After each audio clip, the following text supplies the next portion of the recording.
一起来看精彩短剧《聊斋之彩度倩女情》故事解说。幽暗阴森的兰若寺中，一股诡异的氛围笼罩着整座古刹，幕后的鬼夫人正暗中操控着一切。她对着奉命行事的聂小倩出声诱导，直言聂小倩办事得力，没有辜负自己平日里的栽培。鬼夫人向聂小倩许诺，只要她在帮自己吸食一名男子的精血，就会赏赐聂小倩一日还魂的机会，让她得以借着这短暂的人间10日，亲手向仇人完成复仇。聂小倩听闻这个承诺，心中燃起了强烈的执念，立刻恭敬应下鬼夫人的吩咐。她的心中积攒着无尽的恨意与不甘，一直被困在荒凉的兰若寺中无法脱身，永世不得轮回。而这唯一的还魂机会，是她摆脱困境、惩治仇人的唯一希望。她暗暗下定决心，只要能成功还魂一日，必定要亲手将当年辜负、伤害自己的负心人渣拖入地狱，了结多年的血海深仇。恰逢此时，赴京赶考的书生宁采臣途经此地。原本他预定的进京渡船还要3日才会启程，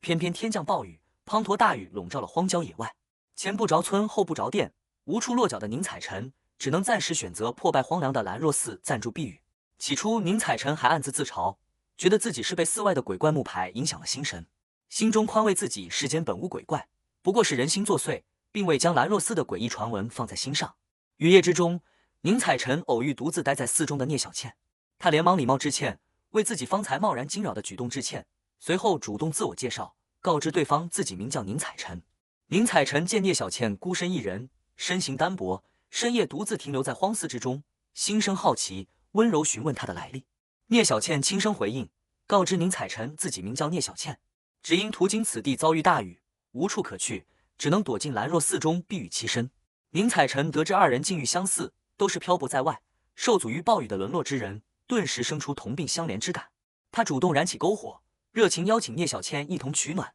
想要驱散雨夜的寒凉。此刻的聂小倩心中暗藏算计，她紧盯心性纯良的宁采臣，默默在心中盘算，只要引诱宁采臣生出情欲杂念，她便能趁机吸取他的精血，完成鬼夫人交代的任务，换取珍贵的还魂机会。她假意配合宁采臣，静静等待着下手的最佳时机。宁采臣生火时发现盆中燃料受潮，多次尝试才终于燃起明火。忙活完毕后，他贴心叮嘱一旁的聂小倩好好休息，不必拘谨。安顿好一切的宁采臣便坐下来专心翻看书籍，沉浸在书卷之中，心境澄澈，毫无半分杂念。聂小倩见宁采臣专心读书，不为外物所动，心中有些意外，主动开口询问他所读的书籍。宁采臣见聂小倩似乎对书卷感兴趣，十分大方地将书籍递了过去，让他先行翻阅，自己打算次日再继续品读。聂小倩见状，立刻心生一计，打算借机拉近二人距离，诱导宁采臣动情。他故作畏寒之态，轻声告知宁采臣自己浑身发冷，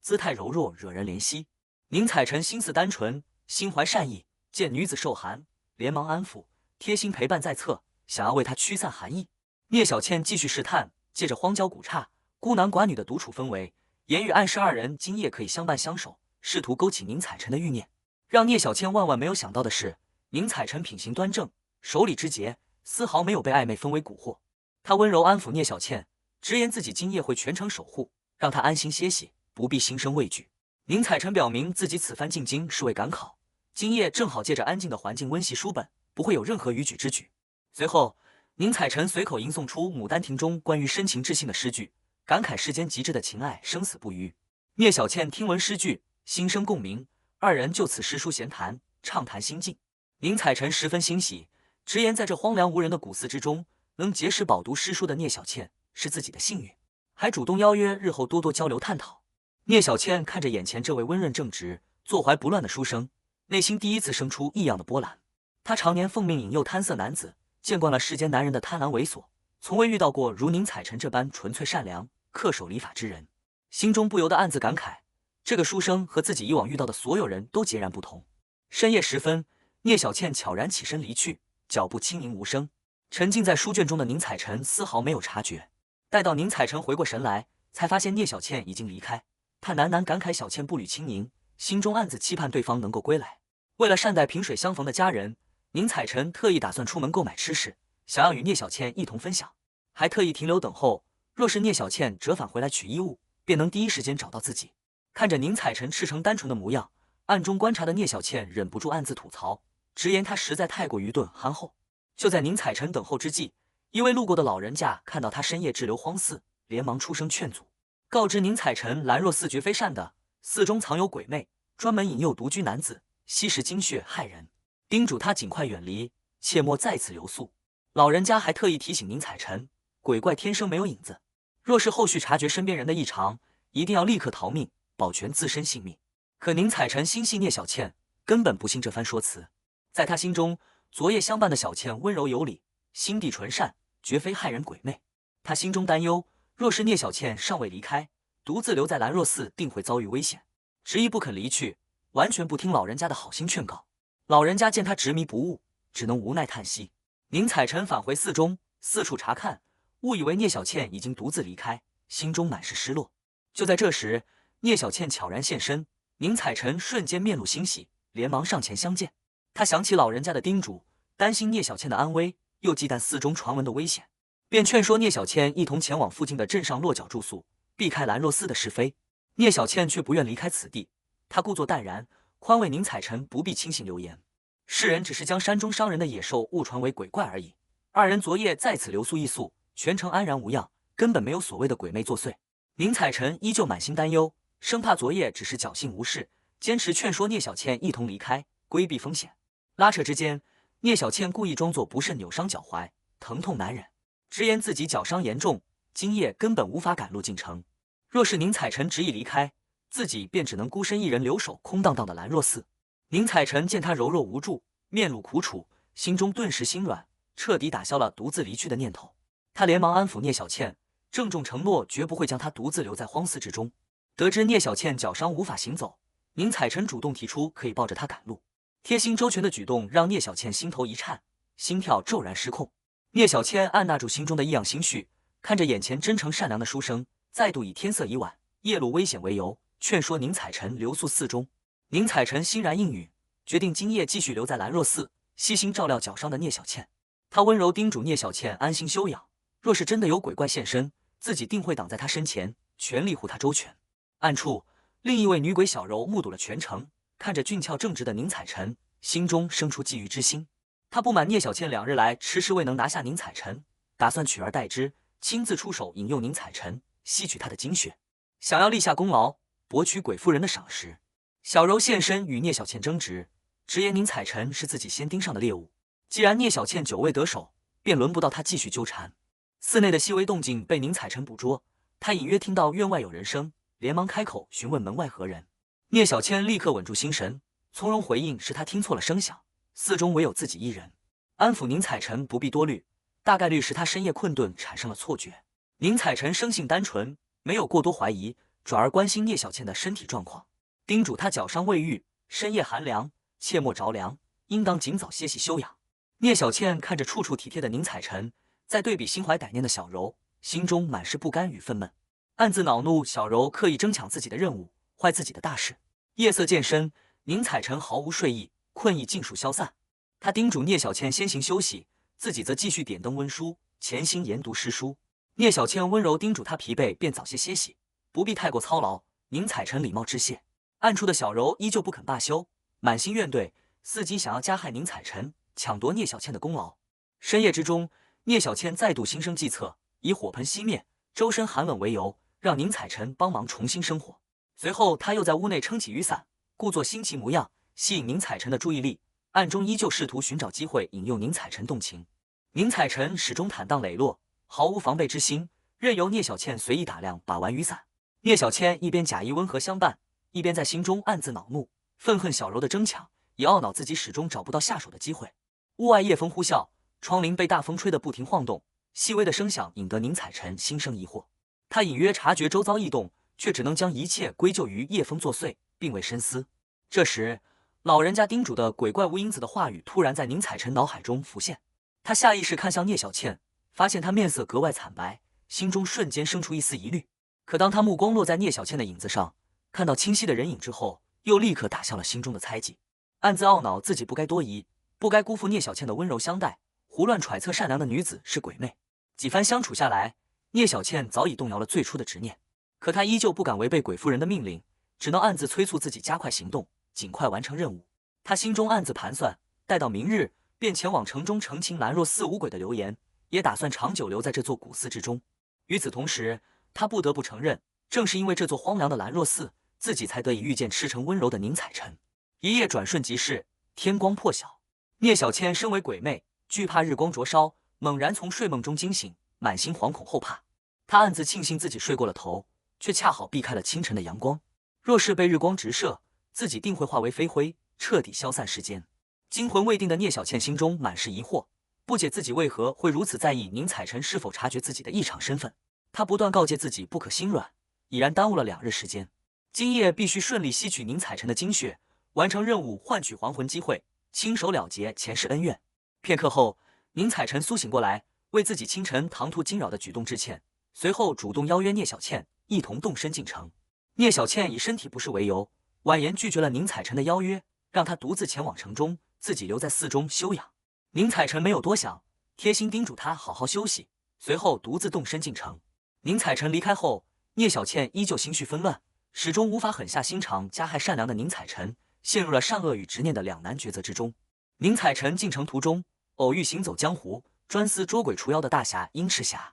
殷赤霞一眼便察觉宁采臣身上萦绕着浓郁的鬼气，立刻开口询问他是否近期靠近过阴气极重的兰若寺。宁采臣坦然告知自己已经在兰若寺留宿2日，并未遭遇任何诡异之事，也从未见过害人的鬼怪。殷赤霞随即向宁采臣细致描述了兰若寺女鬼的特征，告知那女鬼常年光脚长发，行走无声，白日隐匿无踪，唯有深夜才会现身。宁采臣听闻描述，瞬间明白殷赤霞口中的女鬼正是聂小倩，可他心中全然不信。在他看来，聂小倩若是真的是害人鬼魅，2日来早已可取自己性命，根本无需百般周旋。宁采臣反倒觉得殷赤霞故弄玄虚，危言耸听，认定他只是招摇撞骗的江湖术士。殷赤霞见宁采臣执迷不悟，不信鬼神，也不多做辩解，只是赠予他一枚护身符，告知此符咒有护体奇效，若是有鬼怪近身触碰，便能保全他的性命，让他日后自行验证真伪。宁采臣接过符咒，随意收好，继续赶路。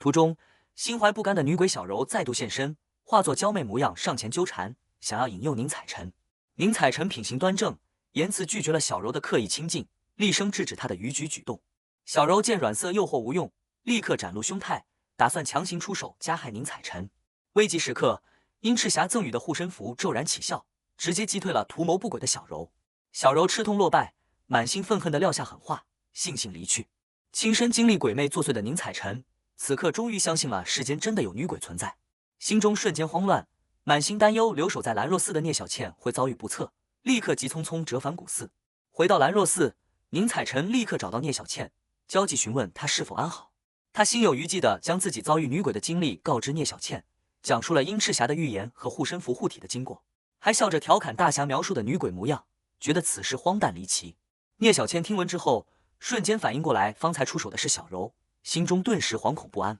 知小睚眦必报的小柔定然不会善罢甘休，大概率会引来鬼夫人前来寻仇。没过多久，再度有路人误入兰若寺借宿，听闻此处闹鬼的传闻，心中惊惧不已。宁采臣连忙出言安抚路人，告知对方寺中的鬼怪已被符咒击退，不必过度恐慌。路人放下心后，便独自外出透气散心。寺中再度只剩下宁采臣与聂小倩2人。宁采臣依旧温柔守护在聂小倩身边，叮嘱她切莫害怕，今夜会继续贴身守护，护她周全。经历多日相处，聂小倩对书生的偏见彻底消散。她过往一直以为世间书生皆是假仁假义、贪图美色之徒，可宁采臣的真诚、善良与正直彻底颠覆了她的固有认知。静谧的深夜，忽然有陌生男子闯入寺中，主动搭讪聂小倩，言语轻浮，举止唐突，妄图亲近佳人。宁采臣见状，立刻挺身而出，护住聂小倩，言辞斥责陌生男子的无理举动，直言对方人面兽心，心怀不轨，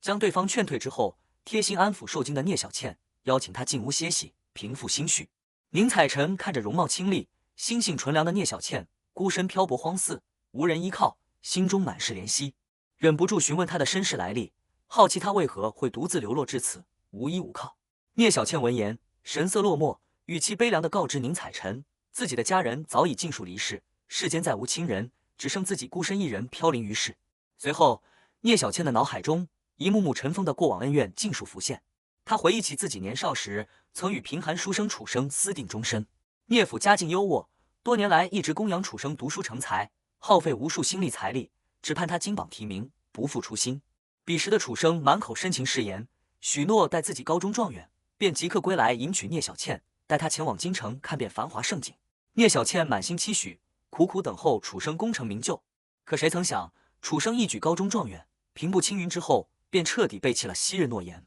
为了权势富贵，转头迎娶了丞相之女，更是官至一品，风光无限。大婚之日，楚生专程前来聂府，冷漠告知聂小倩自己的选择，直言聂小倩深爱自己，定然会成全自己的前程。昔日深情尽数化为泡影，满心期许换来彻骨背叛。聂家也因楚生的忘恩负义遭遇变故，家破人亡，落得凄惨结局。这段刻骨铭心的背叛与仇恨，便是聂小倩执念不散，执意要还魂复仇的根源。从过往回忆中回过神来，聂小倩看着眼前温柔赤诚的宁采臣，心中百感交集。宁采臣听闻他的悲惨遭遇，知晓他被状元楚生负心，家破人亡的经历后，忍不住为他落泪惋惜。真挚的泪水落在聂小倩身上，让他瞬间感受到久违的温暖。可鬼魅之身无法触碰生人泪水，他的肌肤瞬间被泪水灼伤，泛起异样痛感。宁采臣见聂小倩面色骤变，状态异常，连忙关切询问，担忧她身体不适。聂小倩强行隐忍伤痛，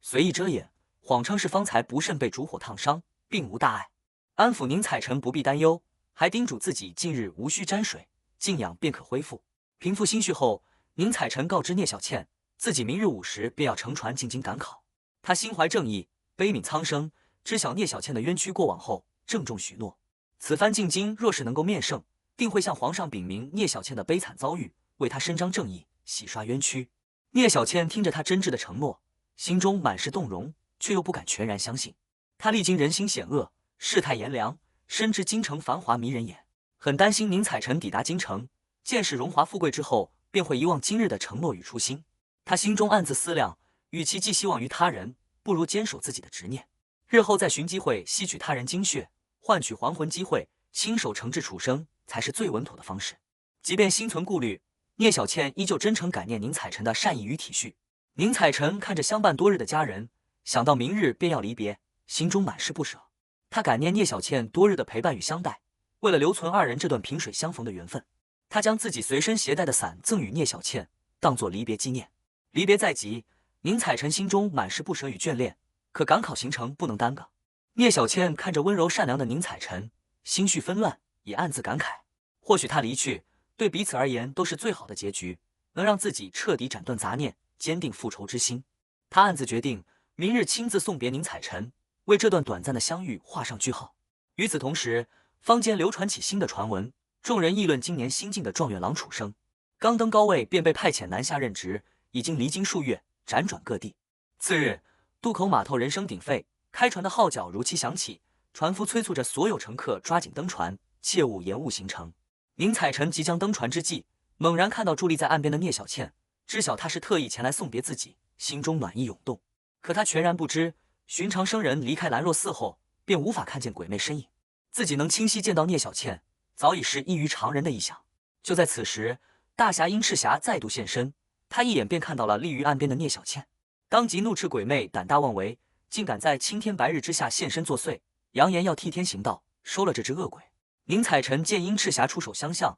立刻挺身而出，挡在聂小倩身前，厉声制止殷赤霞的举动。宁采臣十分愤怒，直言殷赤霞恃强凌弱，光天化日之下欺负孤身弱女子，绝非侠义之举。殷赤霞见宁采臣白日里依旧能看见女鬼，甚至极力袒护鬼魅，顿时大为震惊，怒斥宁采臣愚昧无知，执迷不悟，早已被恶鬼蛊惑心智。殷赤霞告知宁采臣，凡人白日绝无可能看见鬼魅，可宁采臣依旧不肯相信，反倒认定殷赤霞行凶狭隘，无端滋事，刻意为难无辜女子。二人争执不下，殷赤霞被宁采臣的顽固彻底激怒，直言要挖出聂小倩的尸骨，暴晒其骸骨，让她灰飞烟灭，以此证明自己所言非虚。宁采臣见殷赤霞行事偏激，手段狠厉，更是愤怒不已，直言对方缺德无道，根本不是什么信侠仗义的大侠，反倒像盗墓作恶的贼人，还扬言若是殷赤霞执意妄为，自己便即刻报官将其捉拿治罪。一番对峙过后，殷赤霞看着油盐不进，彻底被迷惑的宁采臣满心无奈，只能出言警示，告知他执意袒护恶鬼，迟早会被鬼魅所害，最终只能愤然离去。危机解除，宁采臣连忙转身安抚受惊的聂小倩，让她安心歇息，不必再惶恐不安。聂小倩满心感激宁采臣数次舍身相护，郑重向她道谢。宁采臣依旧坦荡温柔，直言二人相识一场，互帮互助本是理所应当，无需言谢。随后，他拿出早已准备好的礼物送给聂小倩，坦言自己一直期盼能再有相见之日，这份礼物便是为重逢所留。历经此番生死对峙，聂小倩的内心彻底动摇，过往的执念、复仇的恨意，在宁采臣纯粹的温柔与善意面前，渐渐变得淡薄。他望着眼前赤诚相待的书生，心中百感交集，万千执念尽数化为心底难以言说的情愫，只想牢牢守住这份难得的温暖，将真心悉数赠予护他周全的宁采臣。